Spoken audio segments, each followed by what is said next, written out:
Good morning, people. How are you doing? Today is the 12th day of August, 2024.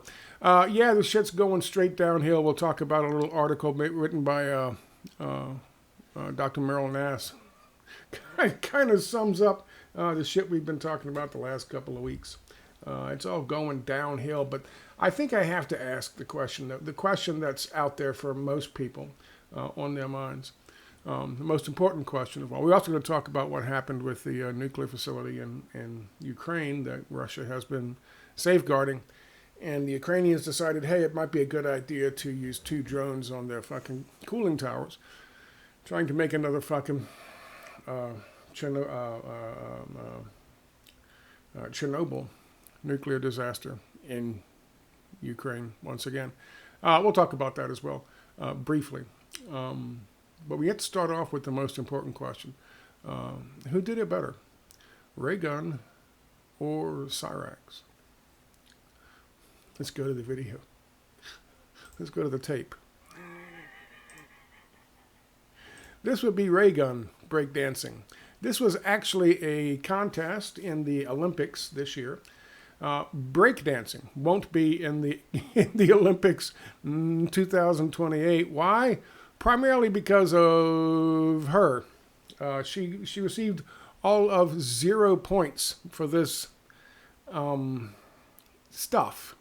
Breakdancing is a highly athletic endeavor. People have to really train for a long time. It requires balance, it requires timing, it requires rhythm, and it requires flexibility and strength. So I understand why they would bring breakdancing into the Olympics. They have the dance competition in gymnastics, so and the ribbon dance in gymnastics. So why not? Why not bring breakdancing in? Why not? Because of Rachel Raygun, the Australian breakdancer, quote unquote, who received 0 points. The question is, who did it better? Rachel Raygun or the dancing goblin? Let's find out together, shall we? Here she goes. Oh, she's bouncing. She's bouncing. Yeah. Oh, yeah. Oh, she's touched the hat. I like it. Oh, the flip. And to touch the feet. She touched both her feet. And she sticks her leg. Oh, yeah. And he's spinning. It's a kind of a spin. She's just kind of wiggling around. Now this dude's going to run his mouth for a while. We're going to get back to her. Hang on a second when this dude's done running his mouth. Here we go. Wait, we're going to see more of her stylings here. Here she goes. Wiggle. Yeah, up, leg up. Yeah, oh, okay. There's something. Yes. She's spinning. Yes. Yeah, oh, yeah. The lean back. And now the slow-mo jump, kind of. Half an inch off the ground. And now she's on her hands and knees and she's doing the swim. What is that move? I don't know what that move is. There's some kind of, maybe she's swimming away from Australia because she's embarrassing Australia so much. Who the hell knows? And yeah, look at that. She falls down, catches herself. That's a half a point off deduction. And yes, there it is. That's Raygun. Raygun. There you go, boys and girls. Raygun. Not to be confused with Ronald. That is Rachel Raygun, the breakdancer from Australia. She received all of 0 points. My question is, if this is allowed as a sport in the Olympics, might we see the next gold medalist right here? Cyraxx from the US of A. Here he goes. Okay, he did the same thing. I think he stole that move, or she stole that move from him. Watch. Oh, the hands. Oh, look at that. He's focused. He's doing the crossover. The crossover. Oh, the wiggle. Here comes, the wiggle in the air. Oh, the spin and wiggle. The windmill. I see the windmill going. Okay, there's the top of his head. Oh, he's on his knees doing the fucking windmill. Oh, that's awesome. What a variation. More spin, more hand gestures, washing the dishes. Oh, the bird. He's got the bird in there. Oh, my God, he's off. He's off and running. Oh, my God. He's about to do his big finish. Is the big finish coming up? Maybe at some point. And he smells the fingers. Smell the fingers. And he's... Ah, there it is. He's reaching for the stars. Reaching for the stars, boys and girls. He worked that in there. Oh my goodness. Some more crossover and some more washing of the dishes. He's cleaning his arms off. Yes, indeed. He's waving at the people. And doop doop doop doop doop ding. What that movie's called? I don't know, boys and girls. I don't know. I think maybe Cyraxx has it. Look at that. And he's wearing the Star Wars sweatpants. I don't know. I think, oh yeah, he's still washing the dishes. Oh, the worm, sort of, the dead worm. He did the dead worm. Oh my goodness. What do you think, boys and girls? Rachel or the Rax? Let me see if I can get the Rax standing up so you can get the full, there you go. The Rax. That's the finish. He just, a little flourish as he goes back to sit down. I don't know, boys and girls. I don't know. I think if she can compete in the Olympics, I don't see why we can't send our best. Cyraxx. I don't know. This is what I mean when I talk about the degradation of the culture and society, and this is probably this is kind of what Meryl Nass is talking about. The unacceptable is happening, and the authorities blow it off to numb us. I'm not sure they're trying to numb us as much as they're trying to dumb us. What the heck was this? This was the worst fucking Olympics. Is it me? Was this the worst Olympics ever? And it's in France. Did I even? Yeah, I'm recording. I'm not going to make any French jokes. I don't know. I would have to give her, I'd have to give him the gold. If these are the only two competitors, I don't know. People are saying that you're misogynist if you don't, if you think that what she did was embarrassing and stupid and ridiculous. And it was embarrassing, stupid, ridiculous. The judges who judge things like, breakdancing contests all across the world, the professional breakdancing circuit, they gave her, I think between the 5 judges, I think they gave her a total of, let me check, 0 points.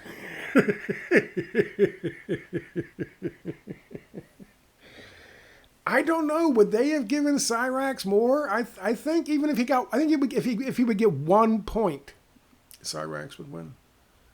Anyway, that's where we are. That's the big question. That's the big question people are asking. Who would win in a dance-off? Cyraxx or Rachel Raygun? I don't know. I think it's going to have to happen. It's going to have that battle, that dance battle is going to have to happen at some point. Let's get to the news. This is an interesting article from Meryl Nass talking about a number of things that have been happening, things that we've been talking about for quite some time, and she's leaning into this. She says, please no more numbness. These are crimes against humanity, meaning, I don't know what I guess she'll get around to mentioning what they are. While in the UK, the government has made war on the population for tweets and posts, refused to police crimes, surveilled the citizens incessantly, closed city centers and cars, and generally made life miserable. I did read an article out of the New York Times.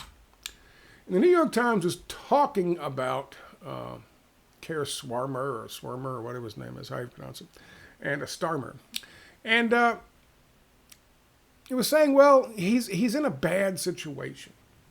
But now he has, as I said when this happened, he has a mandate from the public to do something about this. However, the article did mention that he's not going to be able to just continue on business as usual with the massive numbers of refugees and illegals moving and flooding into the United Kingdom. The article also mentioned that 750,000 entered into the United Kingdom in 2022 alone, and that those numbers are staggering, and they are having a detrimental effect. This is the New York Times talking about the detrimental effect they're having on public services and, of course, standard of living. Because labor is like anything else. If you have an overabundance of labor, then the value of that commodity drops. People are willing to accept less because they need to get something. That's the whole point of open borders.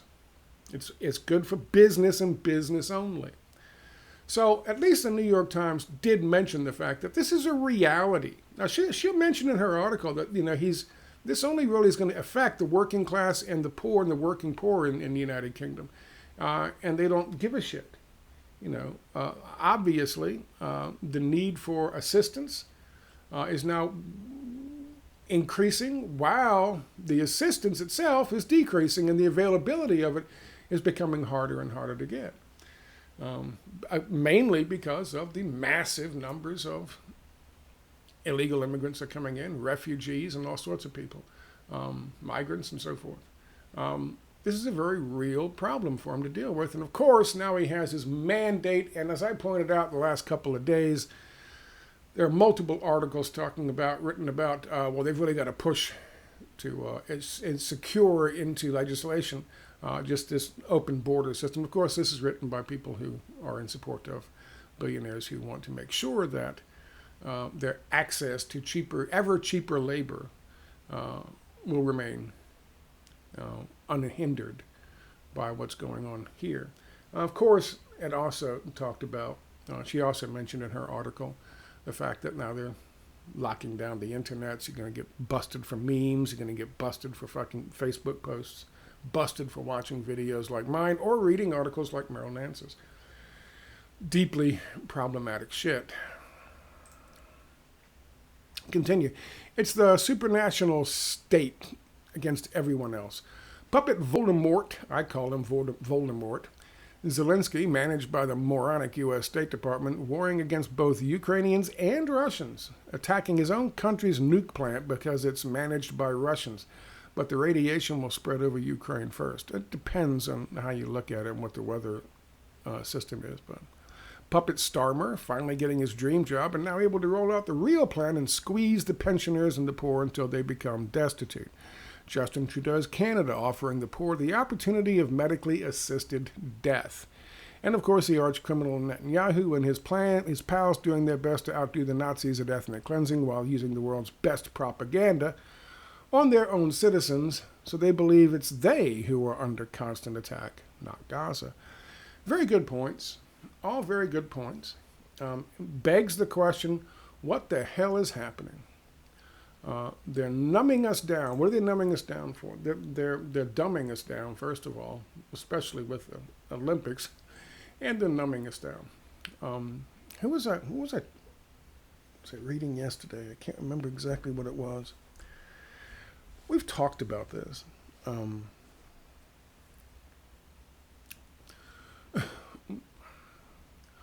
We've talked about is it dissociative disorder? Is that it? What we're talking about? Is that or is that just we've become so almost. I mean, the definition of sociopath, I think you could apply to pretty much every American citizen for the most part at this time, because they really just don't give a shit about anything else in the world, anybody else's suffering in the world, even their neighbors. They just care about themselves and their little fucking nuclear family, and fuck everybody else. Let them all fucking rot. They don't care. Just don't mess with mine. Leave mine alone. Leave me alone. Leave mine alone. As they hunker down and get ready for the inevitable collapse, I suppose. And this is kind of what you would expect when shit like this starts to hit the fan. And I'm wondering if we can talk a little bit. Somebody asked me what I thought about the attack on the nuclear power plant in Ukraine, which is under Russian protection now. And when I thought about why they would do something like that, well, they've done it before. They've attacked the area before. They've threatened to attack the plant itself before without actually doing it. They've done some minor stuff, but nothing along the lines of flying two drones into with equipped with high explosives into the cooling tower. Putin says this is an act of nuclear terrorism and refuses to continue with the peace process. Which, of course, same thing happened with Israel.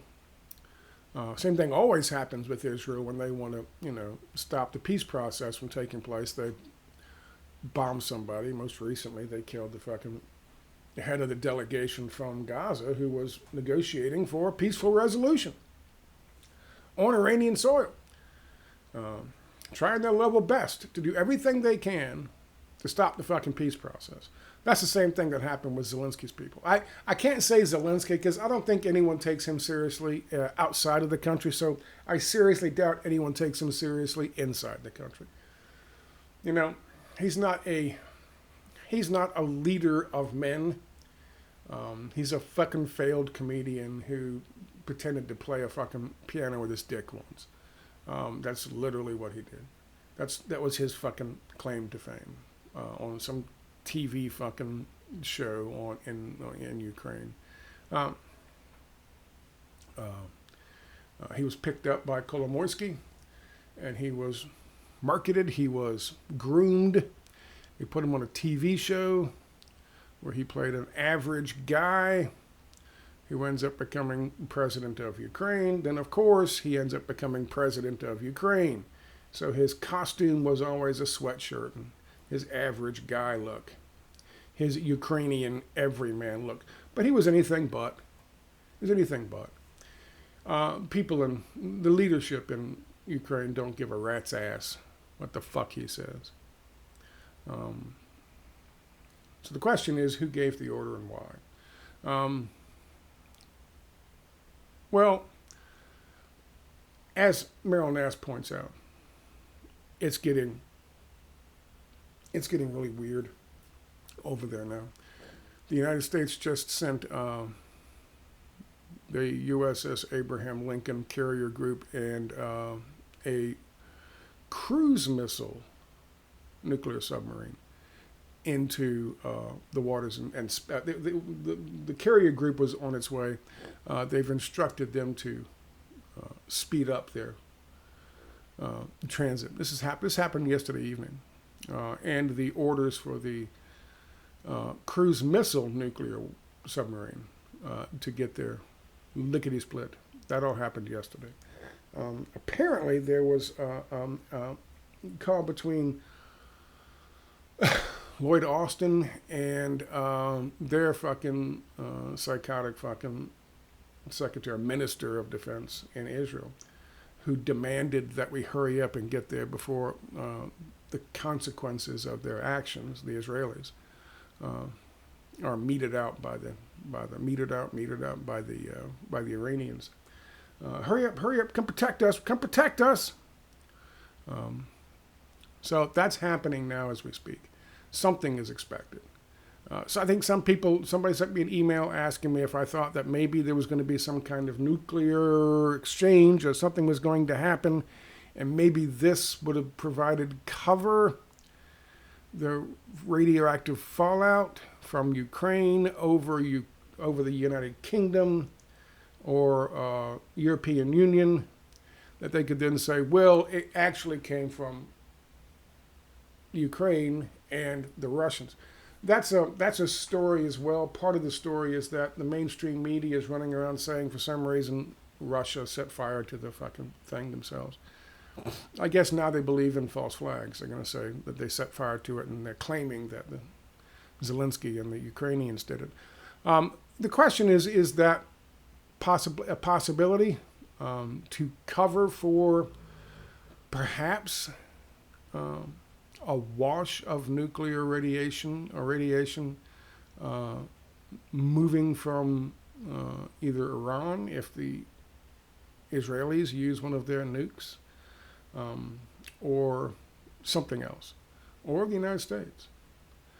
I don't know. It's a possibility. However, you look at the history and the fact that they've threatened to destroy it before in the past, and they had the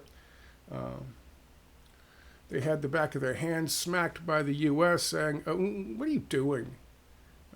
So now somebody goes rogue and sends 2 fucking drones over there. That's, I think, more likely a possibility. The other possibility is that, like I said before, anything to justify canceling the fucking peace negotiations.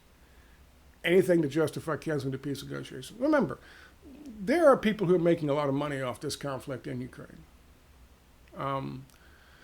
Yeah, there's restrictions and sanctions on Russia, and we're gonna wear them down the same way they thought they wore them down in Afghanistan. We're gonna wear them down to the point where they're weaker. It's not happening. Russia's not letting that happen. And in fact, the sanctions, the economic sanctions, Russia's doing better now than they were doing in 2020, 2021, without a doubt. And they certainly have more. They're enjoying better PR than we are across the rest of the world. So there's really no logic in continuing it that way. One of the reasons we started it, not the only reason, but one of the reasons we started it, and trust me, we did start it. One of the reasons we started it was so that we can make ready for this great reset. We could, withhold shipping tankers off the coast of Florida and off the coast of California and other places and not let them fucking dock and offload and say, oh my God, look at what's happening to our economy. It's because of the conflict in Russia, because Russia invaded Ukraine. And meanwhile, our economy is tanking, jobs are fucking going out. Inflation is on the rise. They're getting what they wanted. They're destabilizing the economies across the United States and the rest of the westernized world. They're destabilizing the economy so they can rebuild it in the manner in which they wanted to rebuild it. And that, of course, is the Great Reset. That's how they're going to bring that about. So that's kind of where it started. And is that continuing? Sure, to some degree, yes. There's still problems in the United Kingdom. There's still problems in fucking the EU. There's still problems in the United States and Canada in terms of the economy. But they're not holding goods and services and things, There at one point, remember, if you remember correctly, there was one point when they had like 300 fucking shipping containers and cargo ships floating around outside of fucking California, just waiting to come in, to be offloaded. There were trucks outside the fucking docks, outside the areas where when they bring them in. There were hundreds of trucks just sitting there waiting. We just wouldn't let them in. That was oh my God, the economy. What's wrong? It's Putin. No, it isn't. It's our administration telling the ports not to open the fucking doors. That happened. They deliberately undermined, demoed our own economies so that they could help to get ready to bring about the Great Reset. Is that a thing that's still taking place with Ukraine and our conflict with Russia right now? Sure it is, to some degree. But that's not who really profits. Of course, if you're in the investment world and you knew that was coming, you can make a whole shit ton of money. Like that big crash that happened recently with CrowdStrike and whatever that was. There was some insider trading on that. Someone knew the shit was coming. They made a shit ton of money.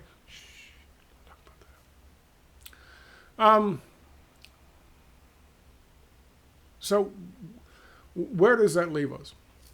Well, the people who make the big money on that, big money with Ukraine, are, of course, a military-industrial complex.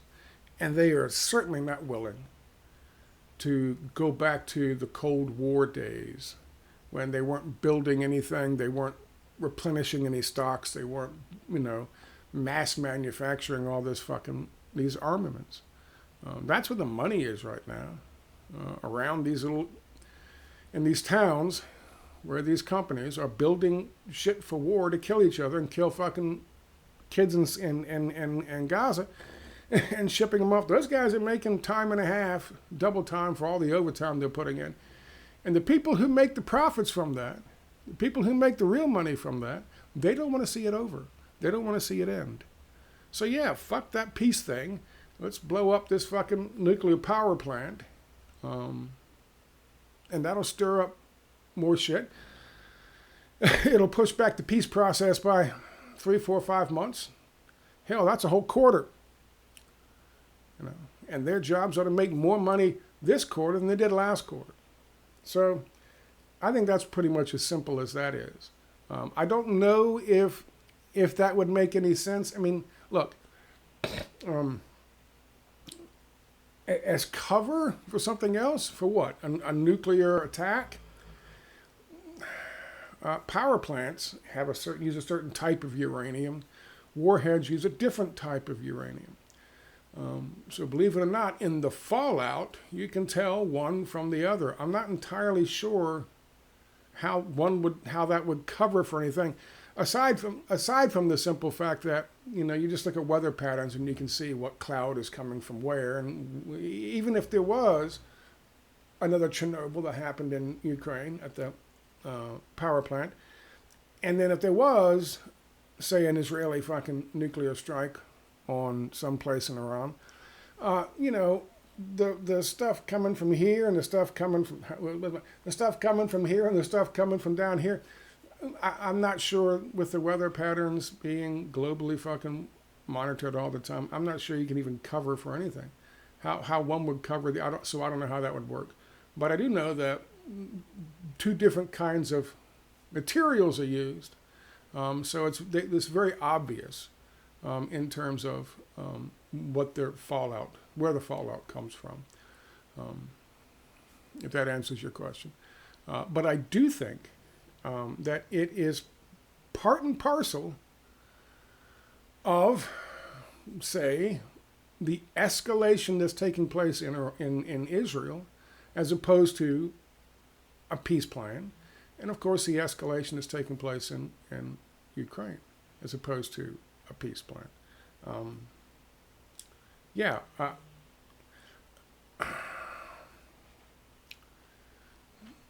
I don't know, and of course we're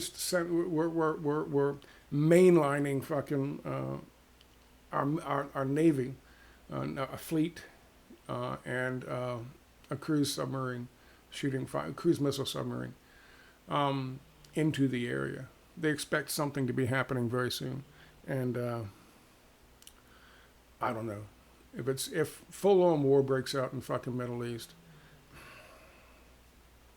I don't know what the thing in Ukraine does for that. If full-on war breaks out in the Middle East, would Russia just straight up invade fucking Ukraine and just take it? Just roll a bunch of tanks straight to fucking Kiev and take it? It's possible. Because the United States is not going to be able to assist on 2 fronts. You know, and Israel's not going to be able to do jack shit by themselves. I like the fact that they made it clear, you know, they wanted to keep it on the down low, but they made it clear the panicking Israeli Zionists are screeching to our Secretary of Defense, you got to hurry up and send a whole bunch of fucking weapons because we're going to get our asses kicked in a few minutes. They're terrified. They're absolutely terrified. But these are the consequences of their actions. These are the chains they forged in fucking life. And now they expect us to come through and break them for them. So I certainly hope, and she points out this in her article. It's a good article. Go read it, have a look at it. It's good stuff. I mean, I don't agree with everything she says, but it's good stuff.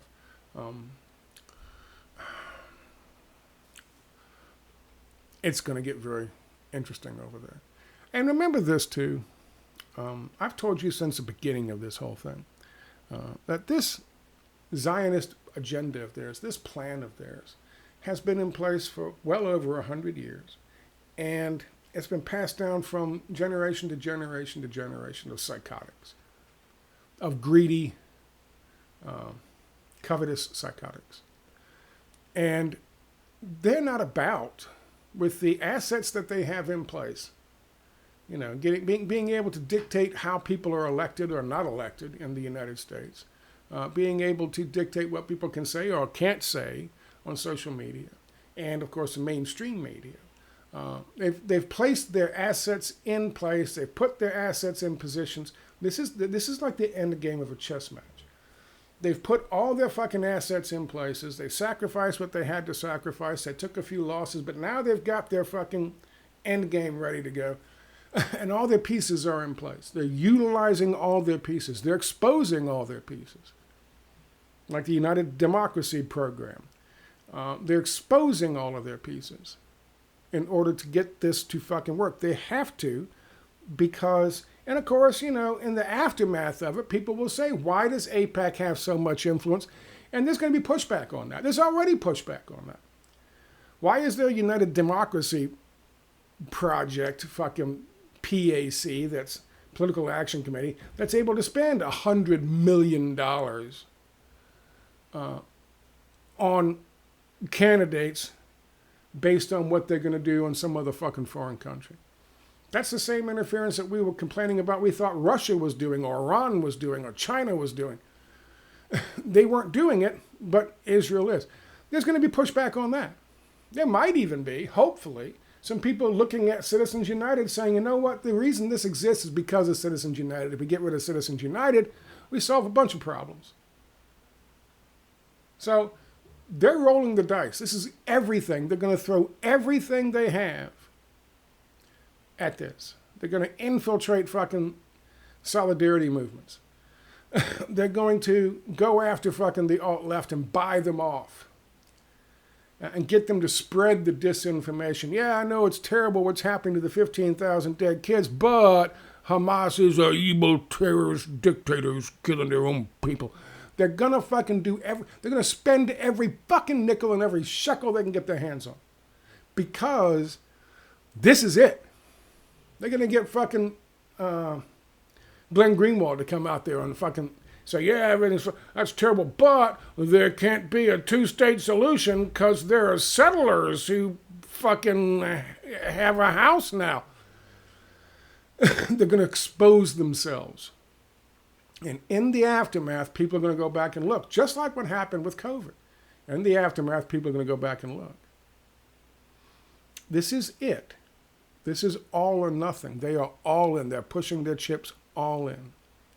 So, would they, in power, in the administration, in power in the Knesset, in power in the fucking military, in power at the Shin Bet and fucking Mossad, would they look at this and eventually go, okay, we lost. Now we got to mitigate, cut our losses and cut some deal and get these hostages back and sign up for a two-state solution? Or would they launch a nuclear attack on Iran? If you think they would go for the first, you know, there are some reasonable people and reasonable politicians. Benny Gantz, sort of. Smotrich and Ben Giver and Netanyahu, they're not reasonable. These aren't reasonable men. These are sociopaths.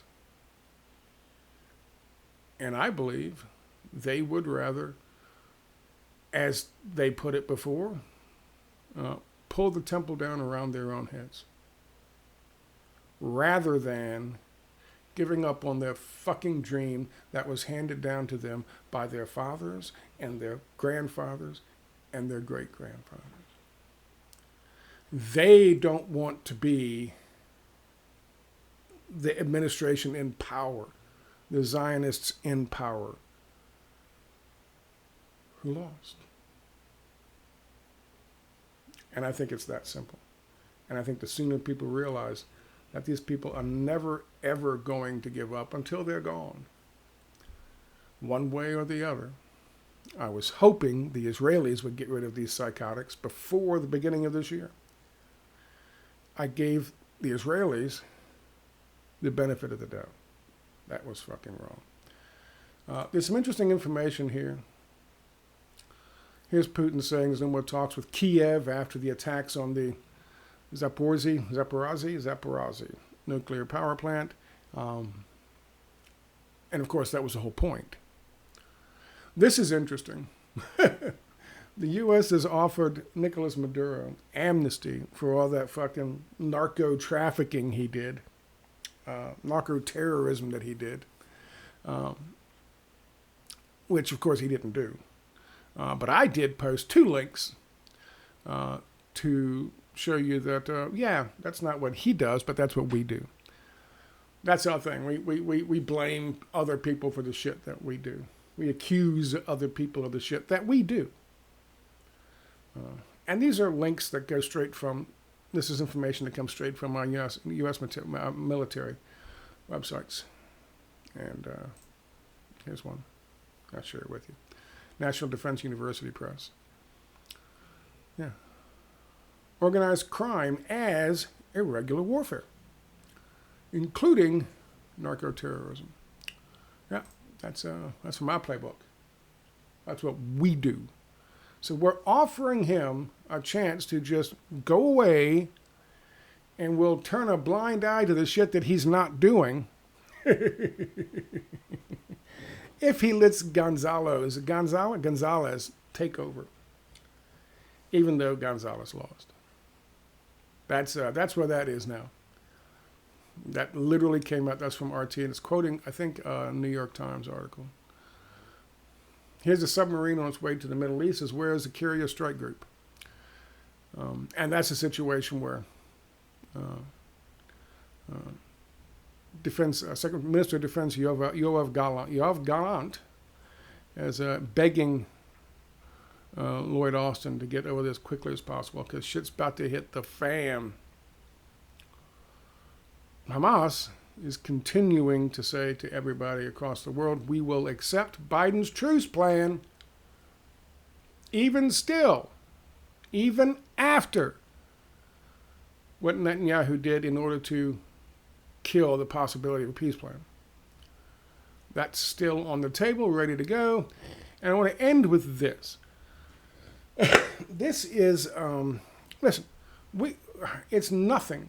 It's not fucking even an original thought to the 50th degree. They were saying that you were racist to support Donald Trump back in 2014 and 2015. 2014 when there was thoughts that he would fucking run. 2015 when he acknowledged and he had announced that he would run. Immediately you were a white supremacist if you dared support Donald Trump.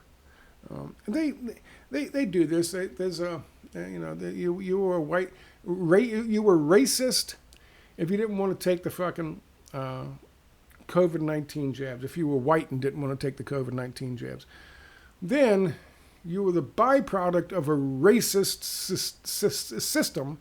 If you were black and didn't want to take the fucking COVID-19 jabs. Everything is all racism, and now The Intercept, which I believe back in the day wrote articles about, if you find one of these, let me know, wrote articles about how fucking idiotic it was to try to demonize Trump supporters as all being racist and not address the real problems that are happening in our fucking country, the real problems that are happening in our economies and in our workforces that drove people to want to fucking... And then, of course, you have Hillary Clinton. In 2016 was a candidate. Who the fuck wants Hillary Clinton? Nobody wants Hillary. You're racist because you don't want Hillary Clinton? The psychotic? As I said back in the day, before the election in 2016, people would say, Scott, he's this, that, and the other. I said, no. You assume he's going to be this, that, or the other. But you don't know because he has never held political office. You have no idea what he will be. And don't say it's because of what he says, because he talks about a populist game. I didn't expect him to do that, but that's what he talked about. So it wasn't that anyone knew. They had just decided on their own that he was going to be this, that, and the other. I said, the other candidate has already proven to you that she's this, that, and the other. She's done so with years in fucking office in the Senate and fucking as Secretary of Defense, Secretary of State. You know what she is. She's a fucking warmonger and a criminal. We don't know that about him yet in 2016. And so, you know, The Intercept addressed issues like that, saying, stop just whitewashing. You're going to lose support by people who are, you know, undecided by just smearing and with a broad fucking brush painting every fucking Trump supporter as racist because you don't like Donald Trump. And you really don't like Trump supporters. You're going to lose. I remember The Intercept writing shit like that back in the day. Today, you're racist if you support Donald Trump. This is the dumbing down part that I think, dumbing down that Meryl Nass was talking about, or is talking about. It's just getting worse. It's just fucking getting worse. Now we got fucking Kamala Harris. Oh, Jesus. So that's an interesting article, and it definitely, there's no question that that's the point the guy's making. He's not even he's not even trying to be cute about it. Quote, the Trump phenomenon and the surge of right-wing extremism in America was never about economic anxiety, as too many political reporters claimed during the 2016 presidential campaign. It was, and still is, about race and racism. The mainstream press has been afraid to say this directly and succinctly. Political pundits keep looking for other causes. However, James Raygun will tell you it's all about race and racism. Okay, if you say so. That's fine and dandy, but I think it's kind of... See, this is what I'm talking about. People like James Raygun back in 2016 were called out by places like The Intercept for just painting with this broad fucking brush all the fucking Trump supporters and saying they're all racist because they support Donald Trump, and trying to avoid looking at the other problems that existed in the country after 8 years of fucking Barack Obama. Nope, racism. That's idiotic, and that's what The Intercept used to be able to call out. Apparently not anymore. While Glenn Greenwald runs around saying that there can't be a two-state solution because settlers now live in some Palestinian's house that they chased out. Yeah, Intercept used to be worth reading. Not anymore, it's not. Anyway, that's my video. I've got more stuff I've got to do today. I've got a lot of stuff to do today, so I'm going to run off. But I tell you the truth, in all honesty. I think Cyraxx gets at least 1 point. I think if you put the chair out there on stage and let Cyraxx do his little dance for the fucking Olympic judges, I think someone's going to give him 1 point. I think someone's going to give him 1 point. I'll talk to you later. Bye.